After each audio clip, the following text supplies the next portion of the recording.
Not a Nation of Immigrants. Settler Colonialism, White Supremacy, and a History of Erasure and Exclusion by Roxanne Dunbar-Ortiz. Narrated by Shaun Taylor-Corbett. Introduction. On George Washington's birthday, 2018, the Trump administration's Director of the U.S. Citizenship and Immigration Services, L. Francis Cisna, changed the agency's official mission statement, dropping the language of a nation of immigrants to describe the United States. The previous mission statement had said the agency secures America's promise as a nation of immigrants by providing accurate and useful information to our customers, granting immigration and citizenship benefits, promoting an awareness and understanding of citizenship, and ensuring the integrity of our immigration system. The revised mission statement read, U.S. Citizenship and Immigration Services administers the nation's lawful immigration system, safeguarding its integrity and promise by efficiently and fairly adjudicating requests for immigration benefits while protecting Americans, securing the homeland, and honoring our values. The Trump administration's official negation of the U.S. as a nation of immigrants was unlikely to change the liberal rhetoric. During Joe Biden's 2020 bid for the presidency, the campaign issued a statement on his immigration plan, titled, The Biden Plan for Securing Our Values as a Nation of Immigrants, asserting that, unless your ancestors were native to these shores, or forcibly enslaved and brought here as part of our original sin as a nation, most Americans can trace their family history back to a choice to leave behind everything that was familiar in search of new opportunities and a new life. Unlike the previous Nation of Immigrants statement, the Biden campaigns did acknowledge prior and continuing Native presence, as well as specifying that enslaved Africans were not immigrants. However, the new rhetoric continues to mask the settler colonial violence that established and maintained the United States and turns immigrants into settlers. It appears ironic that Donald Trump positioned himself as anti-immigrant, being the son of an immigrant mother from Scotland and the grandson of an immigrant paternal grandfather from Germany, as well as being married to an immigrant from Slovenia. But Trump was not against European immigrants. In a January 2018 staff meeting on temporary immigration status, Trump asked, "Why do we need more Haitians? Take them out. Why are we having all these people from shithole countries come here? Why do we want all these people from Africa here? They're shithole countries. We should have more people from Norway."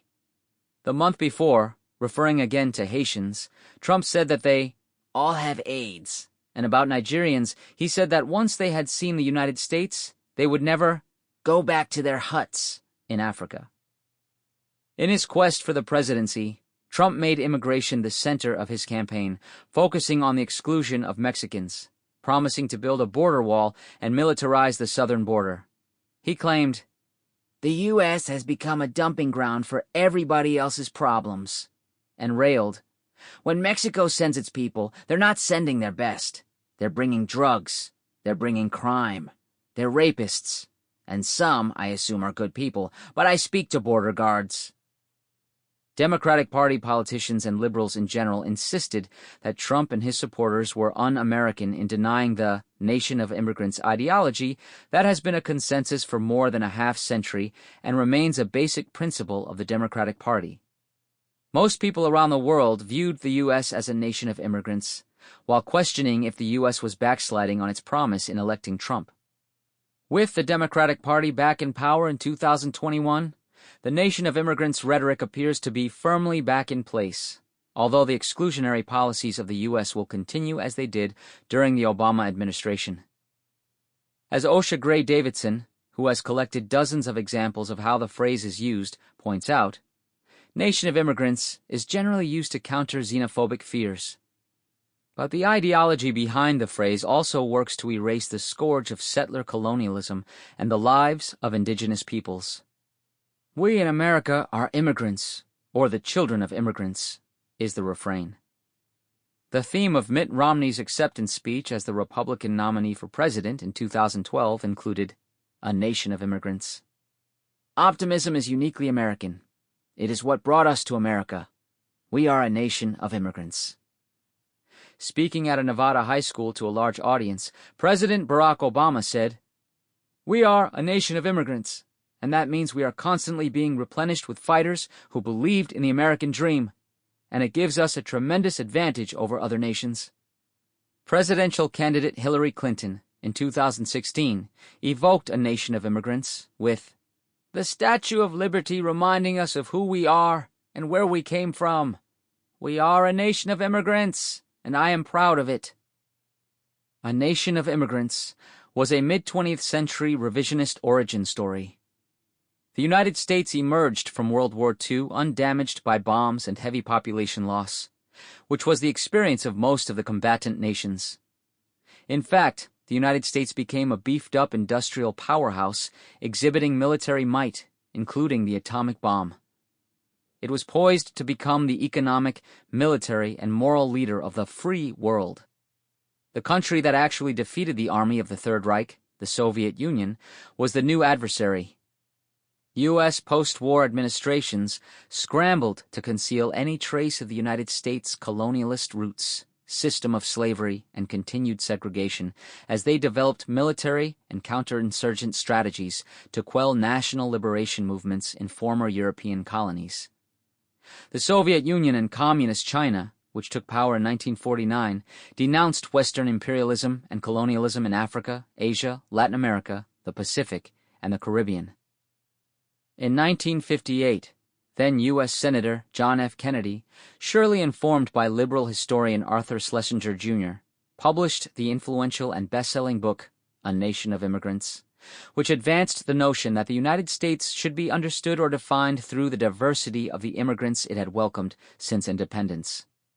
This thesis was embraced by U.S. historians and found its way into textbooks and school curriculums. It is neither coincidental nor surprising that Kennedy would introduce this idea as, at the time, he was strategizing how to become the first president born of immigrants, albeit very wealthy ones, and the first Catholic president in a Protestant-dominated culture. Aspiring to the presidency, Kennedy introduced a clear context and narrative in which he could transform this negative into a positive. This founding text of A Nation of Immigrants was published during Kennedy's 1954 to 1960 first term as U.S. Senator from Massachusetts, 2 years before he was elected president. Given that in the 21st century, immigration is practically synonymous with the Mexico-U.S. border that was established in 1848, it is striking that Kennedy never mentioned Mexico or Mexicans or the U.S.-Mexico border in the text, nor did he use the terms Latino or Hispanic. Yet, this was 1958, late in the period of the contract labor bracero program, which began during World War II. A total of 2 million Mexican citizens, with the participation of the Mexican government, migrated to the United States, particularly California, as de facto indentured agricultural workers under time-limited contracts. Meanwhile, the burgeoning agribusiness industry in California recruited even more Mexican workers outside the program, without documentation or civil rights, and subject to deportation. More egregious than Kennedy's omission of any mention of Mexico or the border is that the federal program known by its offensive official name, Operation Wetback, began during Kennedy's first year as senator and continued beyond his senatorial career through his presidency. Operation Wetback began in 1954 to round up and deport more than 1 million Mexican migrant workers, mainly in California and Texas, in the process subjecting millions, many who were actually U.S. citizens, to illegal search and detention and deportation, forcing them to forfeit their property. Workers were deported by air and trains and ships far from the border, leaving those who were U.S. citizens stranded and without the documents enabling them to return to their homes in the United States. Operation Wetback was a repeat of the Hoover administration's deportation of 1 million Mexicans in the 1930s, dubbed Mexican repatriation. Regarding the status of indigenous peoples in Kennedy's Nation of Immigrants scheme, the then senator wrote, "Another way of indicating the importance of immigration to America is to point out that every American who ever lived, with the exception of one group, was either an immigrant himself or a descendant of immigrants. The exception Kennedy went on. Sample complete. Ready to continue?